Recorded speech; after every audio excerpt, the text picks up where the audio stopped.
Okay, it's time for another worst to best. This is where I take a look at one group and rank all of their albums from my personal preference, my own personal taste, and my own personal enjoyment from what I perceive to be their worst album all the way through until their best album. So let's dive in to Supertramp. So for those of you that don't know, Supertramp has gone through the musician lineup throughout the years, even though it's kind of stayed close to the main personalities, especially at their heyday. The two personalities on this that are kind of like the lead creative masterminds behind this is Richard Davies and Roger Hodgkins. Now, unless specified otherwise, assume that the other players on the albums mentioned are going to be John Anthony Halliwell. John takes care of all the saxophone, clarinets. Sometimes he'll do a little bit of backing vocals, but he's the other kind of main personality. Dougie Thompson is going to be the guy on bass. And Bob Seinenberg is the main percussionist and drummist. These guys were kind of labeled art pop, sophistopop by incorporating and utilizing, the dual pianists and keyboardists, as well as John on the main saxophone. It provided a great foundation for just a stellar band. So let's go into their discography, talk about worst to best, and start off with the lowest ranking album. We could be losing one another.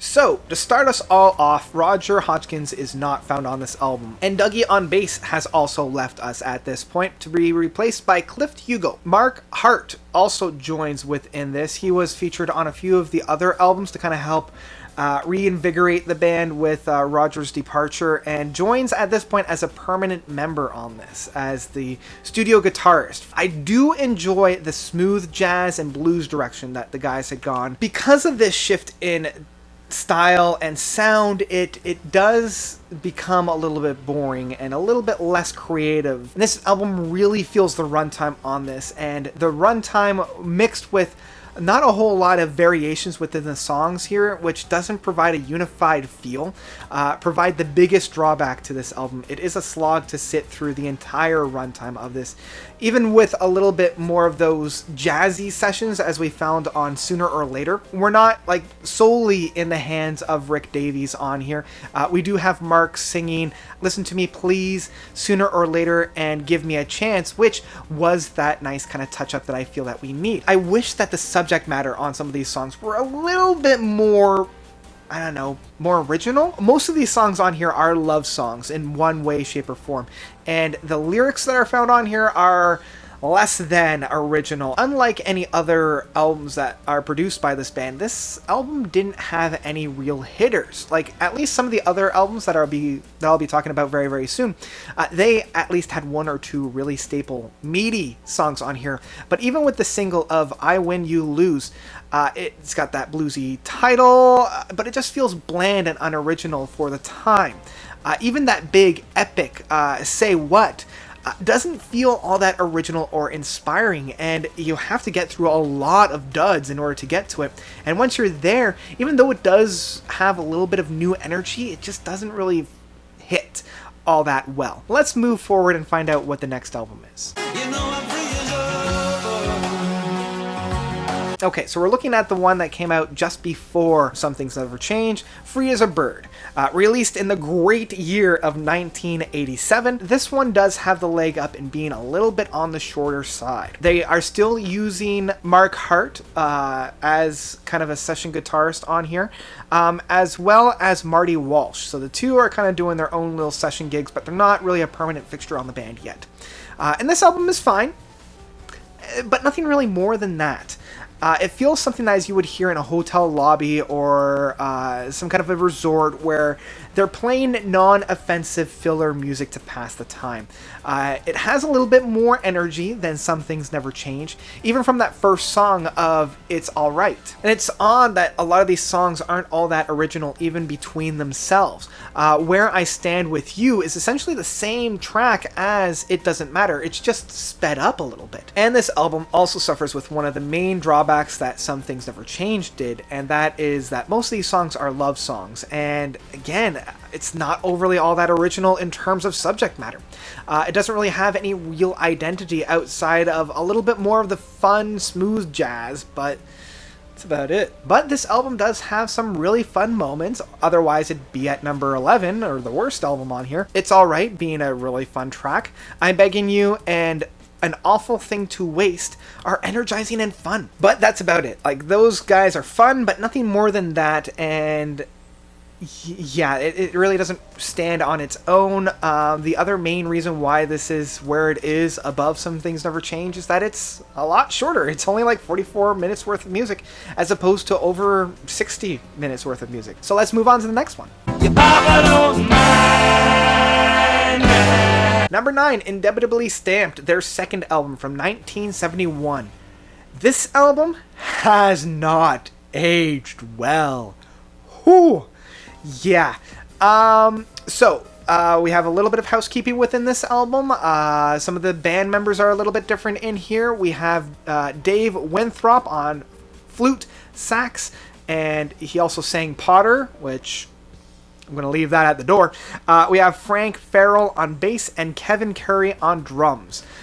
This lineup would not last. Rick and Roger are still here in the punch, providing their own personalities. And honestly, this is the first album that really started to sound like a Supertramp album. We have more of a distinction between which songs are Rick's and which songs are Roger's. There are still quite a bit of growing pains that are felt within this album. And with those growing pains, you can feel that the band is trying to figure out, okay, where are we going to go from here?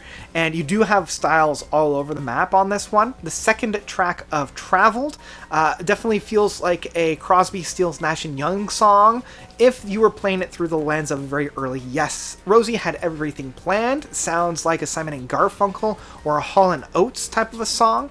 And the final track of Aries feels like a combination of those two. And these are kind of the highlights, which is odd that these are the highlights of the album when it doesn't really feel like it's their own songs. As the songs do feel jolted around, it doesn't really play well on repeated listens, and ultimately it does feel quite disjointed. The only thing that it does have a leg up are when the songs do hit, they do hit rather well. Let's move on to the next installment. Slow motion. Okay, the final release from these guys, Slow Motion, released in 2002. This is the last album from the band. It holds the same musical lineup as we saw with Some Things Never Change.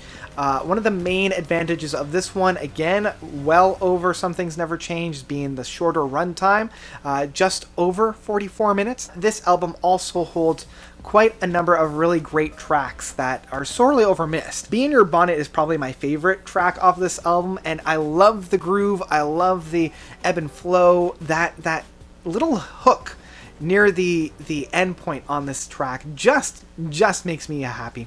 The 10th Avenue Breakdown being almost 9 minutes, quite a large song for this runtime, and it goes through quite a number of ebb and flows, and I really enjoy that. And ultimately, like the albums that we've had up to this point within, the worst to best, there's nothing really to hate about this album. There's no real song that I'm like, oh, this is the worst, why would I listen to it? Like we had on some of the other albums. Outside of Be In Your Bonnet, Slow Motion, and 10th Avenue Breakdown, there's not a whole lot to really grab onto. I like the characteristics. I like that smooth jazz approach to it, that cocktail waiting room kind of feel to it. And it's one that you can put on and not really offend anybody. So in that sense, it's all right. And I was very pleasantly surprised with this album. So let's move on to the next one.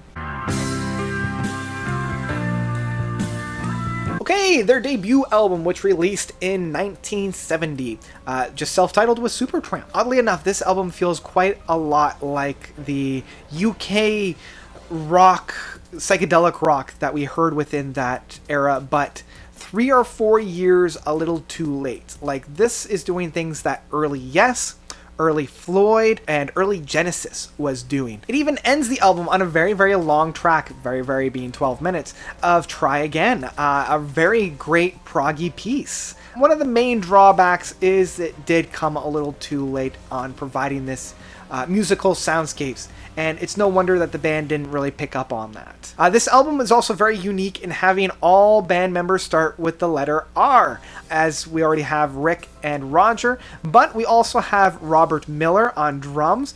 We have Richard Palmer being the main guitarist on here, and I really enjoy, and I'm not like other Birds of Prey. Unlike other songs that these guys have done in the vein of like a lovey-dovey song, I can really enjoy this one. I also really love Nothing to Show and how hard-hitting it is and how different it is from any of the tracks they had put out on this album. Although this album isn't really without its missteps, Words Unspoken doesn't do a whole lot and hasn't already been done. Maybe I'm a Beggar is trying way too hard to be something from like In the Court of the Crimson King. Not necessarily a knock, just something that I've, been listening to, and something that doesn't really lend itself overly that well on repeated listens. And finally, Shadow Song is fine, but ultimately forgettable. Let's move on to the next one. At the number 6 spot, Famous Last Words, their 1982 album. Now, I have quite a bit to say about this album, so I'm going to try my best to limit it. This is the last album to feature Roger Hodgson's in the band, and in some ways it really is the final Supertramp album. And honestly, I probably would have rated this a little bit lower had it not been for the final 2 tracks that are found on this album. Waiting So Long and Don't Leave Me Now are 2 emotional powerhouse songs to really end this era of Supertramp, and it does so in such the right way. But for me, that's kind of where the praises ultimately stop. One of the main reasons why I would rate this so low is because there's a number of bad songs on this, and bad in that it is just boring. Put On Your Old Brown Shoes is not a good song. I don't know what Rick was thinking when he put this down. It's just kind of like a bluesy country song, but it just doesn't really have any of the emotional heart or depth that is needed for this type of a track, and it doesn't have that real push to it either. But the main candidate for bad track on this is It's Raining Again. I can't stand this song. I don't like it. I'm sorry, I can't do it. It's just unoriginal.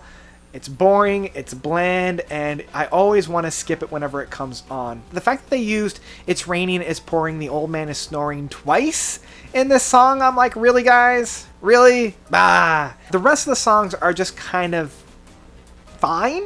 Crazy is fun in its own little way. Bonnie is fine, but because it's following up It's Raining Again, anything would be better after that one. You Know Who You Are is really pleasant, somber, slower song from Roger that feels right for this album. My Kind of Lady is a typical Rick fashion slow song. Sax provided by John Halliwell is fun as it kind of fades out. And Saint Le Bon is fine as well. It kind of has that French feel to it. But Famous Last Words at the end, kind of like an album that we'll get into very soon. When it hits hard, but when it doesn't hit, oh boy, does it misstep. Had this been the final album of the band, I wouldn't have complained. I feel like it was a very good kind of an ending of an era album, but we had another one, and let's use that to transition into it. Brother, Where You Bound, their 1985 album. This is the follow-up to Famous Last Words, and it was the first album not to have Roger on it. Roger decided to pursue a solo career, and the band, not knowing really what to do, decided, hey, let's give it a crack and try it again. They really did a fine job at this. Now, true, a lot of people were wondering if Rick could actually hold the album on his own, and in some ways he does, but he did the smart move of bringing in a number of guest appearances, even if they all kind of featured on the Goliath of the title track. He does bring in Marty Walsh, who will be seen later on. He also uses Scott Gorham from Thin Lizzy, as well as David Gilmour from Pink Floyd, to play on the title track for a little bit. Overall, the reason why I put this above Famous Last Words is that it's a little bit more fun. We have a little bit more of an enjoyment and a little bit more of a groove, especially right with the first track of Cannonball. It's a fun starting song, provides quite a nice punch, and Still in Love continues that with a more bouncy, bluesy rhythm, even if the lyrics aren't necessarily the best on this. I also really enjoy the 2 tracks of No In Between and Better Days. They're a bit darker and much darker than we're used to within this band. They feel like foils of Cannonball and Still in Love. Like, I love how the 2 kind of play off one another. And of course, we still have that longest song of Brother Where You Bound. This is the Goliath, and it really hits hard having those personalities be flourished on here. So even though we didn't have the 2 big creative influences on this album, the band did show that they didn't necessarily need 2 creative influences. They could handle themselves just fine with Rick. So let's move on to the next one. Take a look at my girlfriend. It wouldn't be a notes worst to best without a little bit of unpopular opinions. Yes, number 4 being Breakfast in America, their 1979 album. This is the one that many would put as their number 1. This has the bangers and the hard-hitting tracks that most people know of. It has their most critically acclaimed songs, such as The Logical Song, The Long Way Home, Breakfast in America, Goodbye Stranger. They're all found on this album. And I can't help but love them as well. These are some of my favorite tracks by the band. The reason why I put this guy so low is that if you look at an album within its entirety, within its full runtime, this album also has a lot of snooze fest songs as well. Most of which, if not all of which, are found on the second half of this album. And that is one of the major drawbacks. When you listen to this album from start to finish, it is very top heavy, and there's really no reason to come into the second side without, say, Take the Long Way Home and the closing track. Casual Conversations is a casual throwaway songs. Lord Is It Mine is almost as painful as It's Raining Again, but just a little bit more somber. And Just Another Nervous Wreck is just kind of that. It's just not all that great. Now, luckily, Just Another Wreck at least has a nice build-up and a guitar movement, which harmonizes very great. Now, this just leaves the opening and closing tracks of Gone to Hollywood, Child of Vision, as well as the mid-track of Oh Darling. Now, these songs are quite great, and I wish that they had a little bit more airplay, but they do a great job of opening, closing, and providing the midpoint for this album. And I kind of rank this and Brother Where You Bound in the same league. Even though Brother Where You Bound is a stronger overall album in providing a cohesive whole, I do understand that Breakfast in America has a lot more of the recognizable songs, and when it hits hard. And that's why I kind of put that just a little bit above, even though I will sit down and listen to Brother Where You Bound a lot more from start to finish than I will with Breakfast in America. So let's move on to the next one. Even in the Quietest Moments takes the number 3 spot, being at 1977. This is a very Roger album. All the songs that are provided by Rick are fine, but they are the low points on this album. From Now On is the only one that can really hold their own against Roger's heavy-hitting songs on here. Each of Roger's songs are clear knockouts. Babaji is the weakest of all of his tracks, and when Babaji is the weakest, you know you're in for a good time. I love that they departed a little bit from the last 2 albums, being the ones that we'll be talking about in a little bit. There's not a whole lot of horns on here, and the signature sounds of that waltzer electric piano is also gone. It's mainly either a traditional piano or it's more of a traditional keyboard. Overall, this album does have that somber and calming quality, which is reflected perfectly within the album cover. And I love that album cover. And even in the Quietest Moments, it's such a somber and heartfelt song that I can't help but love. Loverboy and Downstream are... They're alright. And, of course, you can't have this without talking about Fool's Overture. Fool's Overture being that masterpiece. This just elevates the album overall, and I just can't help but love it. So, we're down to the wire. The final 2. Which one will take number 2, which inadvertently leads to number 1? Well, let's dive in and find out. So that was a little bit of a no-brainer. Crisis What Crisis being number 2. Now, Crisis What Crisis is one of the most unified albums. Both Roger and Rick, being the 2 main songwriters on here, provide such a great atmosphere for the other to play in. Even though you know which song is pretty much written by who, they both have that unifying feel. And in terms of a sit down and listen to from start to finish, it does a really, really great job. And it has such great moments on here as well. Like, there's no downtime on this album. And this one's probably, oddly enough, with the title of this album, the most optimistic and most happy inducing songs. Like, each of the songs have some kind of a pep and some kind of a draw to them. Outside of maybe Two of Us, Poor Boy, and Soapbox Opera, the rest of the songs are really, really optimistic in terms of sound. I'm still surprised that this album doesn't have those hard-hitting tracks. Sister Moonshine, Nobody But Me, and The Meaning are all really juicy songs, but Another Man's Woman, that ending play out, still gives me chills just how wonderful it is. So it's a little bit of a shame that this album does get overlooked quite a bit, especially within the airtime play of this. I am glad that whenever these guys tour, they play quite a bit of songs on here because they are fan favorites, even if they don't really have that standout tracks. And so in that case, it's a very unique and very special album, and one that I hold very, very dear to my heart. Like, this is a very summer album, one that I'll put on in those really summer days and just love it. So, that being that, let's move on to number 1. We already know what it is.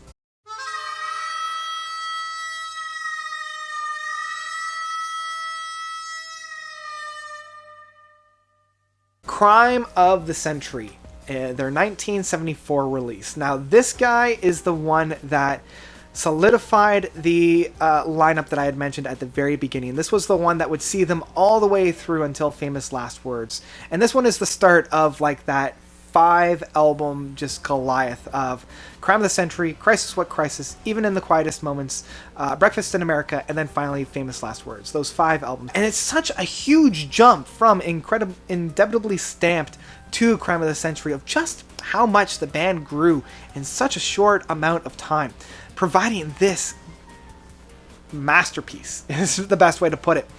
Each of the songs on here hit me straight to the core. This is the album that I'm talking about when I said this group helped me through a lot of very difficult times in my life.